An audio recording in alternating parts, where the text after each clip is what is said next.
Episode की starting में हमें दिखाया जाता है कि जाओलिंग सोल पवेलियन के बाहर आ रहा होता है और वो उस समय काफ़ी ज़्यादा उदास होता है क्योंकि उसकी जो सोल अवेक हुई है वो एक आउटकास्ट सोल है जो किसी भी काम की नहीं है। और जब वो बाहर आ रहा होता है तो वहाँ के लोग उसे देखकर काफ़ी खुश होते हैं और देखकर कहते हैं, ये देखो, ये तो जाओलिंग है, ये वापस आ रहा है।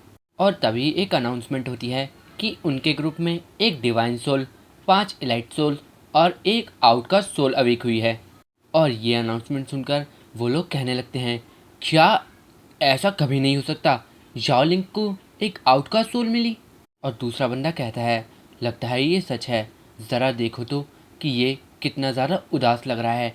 और जब ये अंदर गया था तब तो ये काफ़ी ज़्यादा खुश था, या तो इसकी एक आउटकास्ट सोल अवेक हुई है या फिर कुछ भी नहीं। और एक और बंदा कहता है, नहीं, ये तो हो ही नहीं सकता, ये कैसे पॉसिबल है, क्या ये बहुत ज़्यादा पावरफुल नहीं था? और तब भी इतना पावरफुल होने के बाद इसे सिर्फ एक आउटकास्ट सोल मिली। और तभी हमें किंगलोंग दिखाया जाता है जो कि जाओलिंग की आउटकास्ट सोल अवेक होने पर काफ़ी ज़्यादा खुश होता है और मन में कहता है, वाह, अब तो एक ना एक दिन शाओ क्लैन मेरा होकर ही रहेगा। अब ये लड़का हमारे क्लैन को टेक ओवर नहीं कर पाएगा। अब ये सिर्फ उसके सपने देख सकता है और शाओ क्लैन सिर्फ मेरा रहेगा। इसके बाद हमें लेडी चिंगी दिखाई जाती हैं जिन्हें जब ये पता लगता है कि जाओलिंग की आउटकास्ट सोल अवेक हुई है और जाओ डाओ के पास कुछ भी नहीं, तो वो सुनकर वो काफ़ी ज़्यादा दंग रह जाती हैं और अपने मन में कहती हैं, आखिर ये कैसे हुआ जाओलिंग, जाओ डाओ। तभी जाओलिंग जब जा रहा होता है उसे चामू रोकता है और कहता है, रुकिए यंग मास्टर, चाहे कुछ भी हो मैं और आप हमेशा अच्छे दोस्त रहेंगे। अगर आपको मुझसे कुछ भी चाहिए तो मैं आपकी हर चीज़ में मदद करूँगा। क्या मैं आपके लिए एक कैरेज लाऊं ताकि आप घर जा सकें? और जाओलिंग कहता है, नहीं ब्रदर चा, उसकी कोई ज़रूरत नहीं है। तभी कोई उससे कहता है, इधर देखो जाओलिंग। लेकिन जाओलिंग की आंखें बंद होती हैं और वो काफ़ी उदास और गुस्से में भी होता है और वो कहता है, क्या देखूं अब मैं जानता हूँ कि मैं अब कुछ भी नहीं रहा, तो मुझे अकेला छोड़ दो। और हमें दिखाया जाता है कि वो कहने वाली डोंगफेंग होती है जो जाओलिंग की उदासी और ऐसी बातें सुनकर उसको एक चांटा लगाती है और उससे कहती है, क्या बात है, क्या ये तुम्हारे लिए दुनिया का अंत है? तो क्या हुआ कि तुम्हारी सोल एक आउटकास्ट सोल है, इसका मतलब ये तो नहीं है कि तुम भी एक आउटकास्ट हो। तुमने मुझे काफ़ी ज़्यादा डिसअपॉइंट किया है जाओलिंग। अब ध्यान से सुनो, दुनिया में हर चीज़ का एक सॉल्यूशन है। कई सारे strongest fighter, strongest soul warriors भी हैं। और इतना ही नहीं, इस दुनिया में इतने सारे इनक्रेडिबल फाइटर्स भी हैं जिनके पास तो कोई भी मिस्टिक सोल नहीं है। तो क्या तुम सच में इतनी आसानी से सब कुछ छोड़ने वाले हो? और डोंगफेंग की ये बातें सुनकर जाओलिंग की आंखें खुल जाती हैं और वो सच में इस चीज़ पर सोचने लगता है। और तभी डोंगफेंग फिर से कहती है, अगर तुम फिर से वही पुराने वाले जाओलिंग बनते हो जो तुम हुआ करते थे तो तुम मेरे क्लैन आ सकते हो। हमारी शादी के लिए मेरा हाथ मांगने, मैं हमेशा तुम्हारी वाइफ बनकर रहूँगी। और वैसे भी इन 19 सालों में मेरे दिल को किसी भी और आदमी ने नहीं जीता और ना कोई इतना काबिल था कि वो ऐसा कर पाए। और अगर मेरा क्लैन हमारी शादी को अलाउ नहीं करेगा तो हम भागकर शादी करेंगे। और ये कहती हुई डोंगफेंग काफ़ी ज़्यादा नर्वस और एम्बेरस होती है। और इसके बाद जाओलिंग को अपनी सारी पुरानी बातें याद आने लगती हैं, उस कविता समारोह, सोल पवेलियन और कई सारी और बातें भी। इसके बाद चिंगी जाओलिंग को बुलाने लगती है लेकिन जाओलिंग अभी भी उन यादों में खोया हुआ होता है। और तभी अचानक से उसे होश सा आता है और चिंगी उससे कहती है, क्या तुम थके हुए हो? तुम जाओ तो जाकर थोड़ा आराम करो, तुम्हें आज ट्रेनिंग करने की कोई ज़रूरत नहीं है। और जाओलिंग कहता है, नहीं, इसकी कोई ज़रूरत नहीं है, मुझे ट्रेनिंग करते रहना होगा और अपने सारे टाइम को ट्रेनिंग में ही झोंकना होगा ताकि मैं और भी ज़्यादा स्ट्रांग बन पाऊँ। और जाओलिंग के मन में सिर्फ एक बात चल रही होती है कि वो यूज़लेस नहीं है। और एक आउटकास्ट सोल अवेक होने की वजह से जाओलिंग के मन पर एक काफ़ी बड़ा पत्थर सा होता है कि अब वो किसी काम का नहीं है।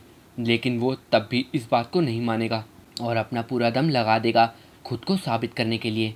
तभी वहाँ एक बंदा आता है और उससे कहता है, जाओलिंग, क्लैन मास्टर तुमसे मिलना चाहते हैं। इसके बारे में दिखाया जाता है कि जाओलिंग चला जाता है क्लैन मास्टर के पास, लेकिन वहाँ उसके ग्रैंडपा यानी मास्टर जाओ नहीं होते, बाकी और क्लैन एल्डर्स और मास्टर्स होते हैं। और तभी उनमें से एक कहता है, तो तुम यहाँ आ गए जाओलिंग, 5 ग्रेट स्कॉलर्स ने तुम्हें एक और इनविटेशन दिया है उनका वो एसोसिएशन ज्वाइन करने का, और हम एल्डर्स ने काफ़ी ज़्यादा डिस्कशन के बाद ये डिसाइड किया है कि तुम उनके एसोसिएशन में ज्वाइन होने वाले हो।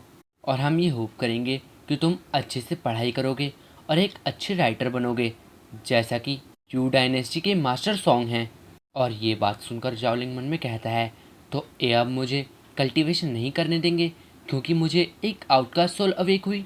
लेकिन जाओलिंग अपनी बात रखता हुआ कहता है, मुझे माफ़ करिएगा क्लैन मास्टर, लेकिन मैं अब कभी भी फिर से कविताएं नहीं लिखने वाला, इसकी मैंने कसम खाई है। तो मैं उनका वो एसोसिएशन ज्वाइन नहीं कर सकता।